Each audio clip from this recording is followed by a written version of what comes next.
Did you ever see the movie The Invisible Man? The Invisible Man is terrifying. He is exacting revenge on people that he thought didn't treat him well. And it's terrifying because, of course, they never know when he's in the room.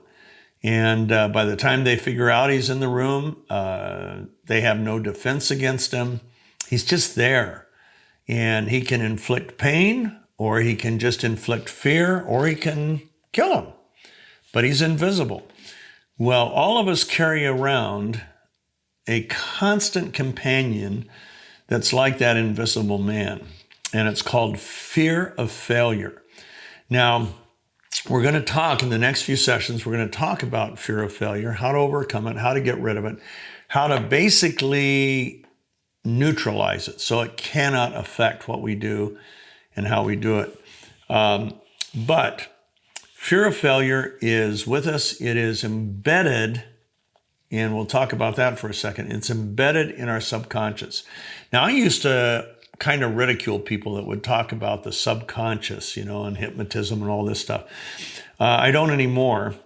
Not that I would recommend hypnotism, but we do have an amazing subconscious. The conscious area of your brain, I get this from one of the world's great neuroscientists, neurologists from South Africa. Her name is Dr. Caroline Leaf. And she points out that the conscious area of our brain processes or performs 2,000 transactions per second. Now, that's a lot of transactions. But that's what makes you aware and conscious of everything around you. 2,000 transactions per second. The subconscious, or the limbic area of the brain, scientists have now determined that area of our brain performs 400 billion transactions per second. We can't even fathom such a large number. It's crazy, but that is really the embodiment of who you are. You're not just a physical person, flesh and blood like this, but it is actually your spirit, your soul. It's what biblical times they often referred to the heart. Jesus talked about the heart. He said it's not what goes into a man that makes him stink or spoils him, but it's what comes out of the heart: greed, lust, anger, bitterness, revenge, murder. All those things come out of what he referred to as the heart. Well, that heart is the limbic area of your brain. That is it is your soul. It is the seat of your emotions. All non-reactive behavior comes out of the limbic area. So there's probably been times where you thought, oh man, now why did I say that? Or why did I do that? It's coming out of who you are. It's coming out of that limbic area. And fear, unfortunately, fear of failure is lodged in that limbic area. We started getting fear of failure from the time we were a child. If you competed in sports, the first time I played Little League ball. First time up at the plate, I struck out. And I struck out again, and I struck out again. And pretty soon I'm afraid that, my team, whenever I would get up to bat, because I was the new kid on the team, they knew right away it's either going to be a strikeout or a walk because Scott doesn't hit. And I feared that failure. I discovered that failure is more painful than success. So very early on in life, we learn what we're not good at, and we construct in the limbic area of our brain, we construct walls. We construct our fear of failure determines how high we set our goals. And all of us find very quickly that we have a comfort zone, an area of comfort where, man, we're going to succeed no matter what. My son Ryan was a national champion high jumper, and in high school he could jump 6 feet 10 inches, which is over most doors. At the same time, I could probably jump over a 6-inch barrier. And if Ryan had a real fear of jumping, his mind would set a goal or set a barrier at about maybe 4 or 5 feet. And he'd think, hey, I can do that easy. I can do it every time. I'm never going to fail. And that would be within a comfort zone. Usually it takes a good coach to get us out of our comfort zone, and takes experience of not failing to stay out of that comfort zone and begin to set higher goals. Most of us, I make the comparison, for most people, they set goals that are within their comfort zone, that are kind of like reaching for apples. Apples high in a tree, you got to get a step ladder, you got to jump up to grab them. And on the other hand, if we just go after apples on a 2-foot wall, that's a piece of cake. There's no fear in that. Unfortunately, animals, birds, worms, dogs, they can get those same apples. So if they are on a 2-foot wall, they're probably not very tasty. Okay? That's how most people go through life. They don't set high goals. They don't shoot for the moon, as we've talked earlier, because of their fear of failure. So fear of failure is a real thing. Believe it or not, Gary Smalley used to have a program where they would determine the core fears of couples before they would start to counsel them. And do you know the number one core fear for men is fear of failing? We fear it in our profession. We fear it in our relationships. We just have this natural fear of failure. So it's a real thing. But everybody, male and female, we tend to operate and stay away from those things that we fear we're going to fail in. Nobody likes ridicule. Nobody likes condescension. Nobody likes lectures. Nobody likes criticism. All those things happen when we fail. So the question is, can we ever overcome fear of failure? Henry Ford made a comment. I have it in one of my books, and I haven't been able to find it in my workbook, but that basically fear of failure paralyzes most people from success, keeps them from achieving any kind of extraordinary success. And I would agree with that. Now, before we really look at fear of failure, we've got to understand fear itself. And I divide fear into 2 categories: good fear and bad fear. Not all fear is bad. We should fear breaking the law, because if we break the law and get caught, there's always consequences. This day and age, there are more and more laws, and if you don't fear them, you'll end up paying fines or even worse. Bad fear, on the other hand, paralyzes us or causes us to do behavior that is not wise. So bad fear wants to paralyze us or cause us to limit good behavior. Okay? That's what we want to get away from. That's what we want to overcome. Fear of failure is one of those bad fears.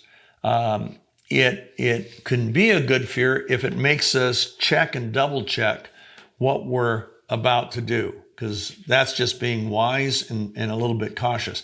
But if it keeps us from doing something that's good, that's bad. Well, unfortunately, fear of failure hides in our subconscious. So rather than taking a risk to do something outside of our comfort zone, we just don't go there. We just don't go there. I'm an entrepreneur. I have, with my partners, started many, many businesses over my lifetime. And I've had other people come up to me and say, man, I want to be an entrepreneur. And I say, okay, well, let's check a few things. Number one, do you mind losing everything you own? Well, I don't want to lose everything I own. Nobody wants to. But a lot of entrepreneurs, at least once or twice in their life, will lose just about everything they own. They lose their bank accounts, their cars. Are you willing to go through life knowing that that's a possibility? Probably 90% think about it and saying, maybe I'm not an entrepreneur. I'd like the security of a monthly paycheck, a weekly paycheck, whatever, and the security that it's going to keep coming. Even if I fail, I'll still keep getting paid. So they're not meant to be an entrepreneur. An entrepreneur knows, man, I'm going to have to take risks.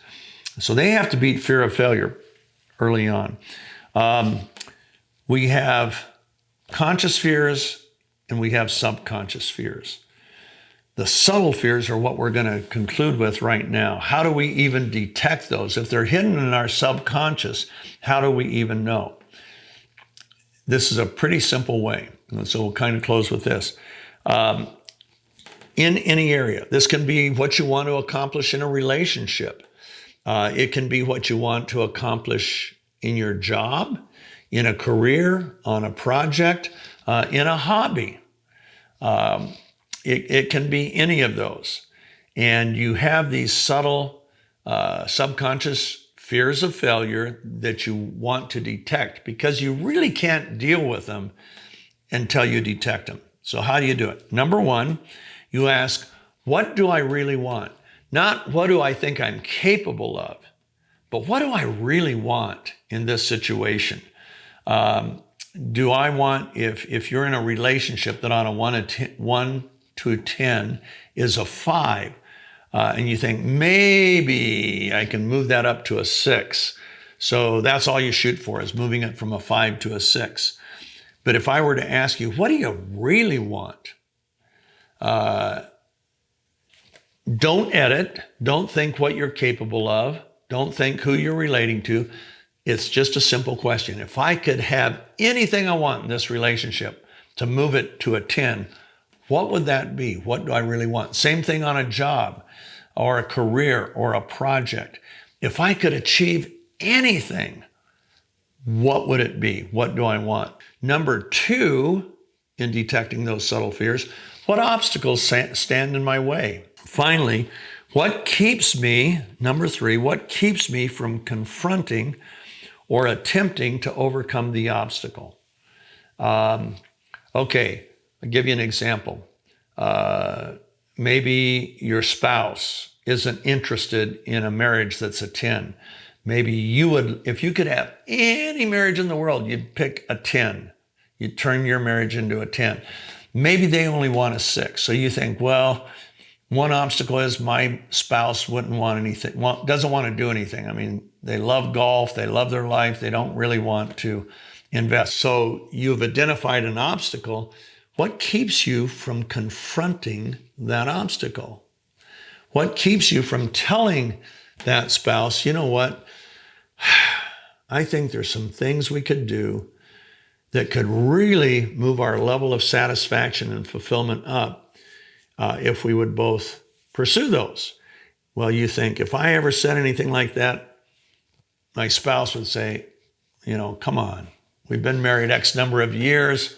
Why are you wanting to change it now? They would potentially ridicule you. They would potentially, just say, no, that's not my desire. So you're really opening yourself up for hurt. That's the obstacle. And that keeps you from confronting it, okay? So now, what have you done?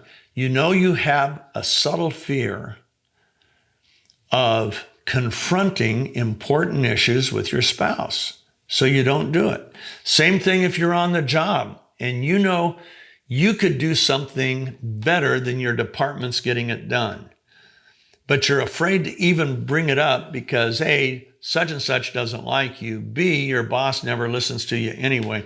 So you've got all these obstacles that are keeping you from progressing. We're going to show you how you get through all of that. In our next session, we'll start dealing with some of these. But the first step is determining what are your subconscious or subtle fears in going for much higher goals. Now, the neat thing is, if these have kept you from shooting for the moon and from even an effective goals program, vision mapping deals with this in a big way. So I hope you're starting to vision map. And but in our next session, we're going to look two more things that help you detect subtle fears. And then we will move into how do you really get over fear of failing. See you then.